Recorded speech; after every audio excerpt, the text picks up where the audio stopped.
cool about Concord is it's like the home of racing.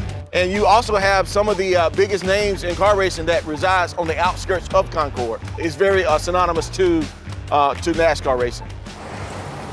Whether a race car driver or not, all motorists want to get from point A to B as quickly as possible.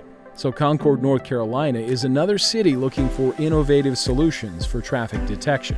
One of their complaints was just the side streets not getting calls. And if they did get calls, it was 2 to 3 to 5 seconds. So they wanted to be able to enhance that a little bit.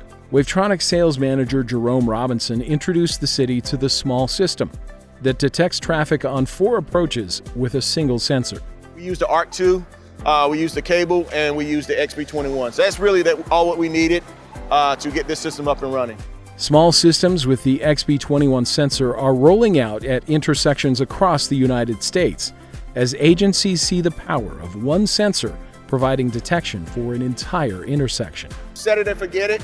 They don't have to come out and manage it. They don't have to clean it. It just makes it easier for the end user. It just shows the way we actually design our product to ensure that we maximize the best form of detection that we can get out of it. To learn more, visit Wavetronix.com or talk with one of our traffic specialists by scheduling a virtual meeting in our digital traffic lab at Wavetronix.com/lab.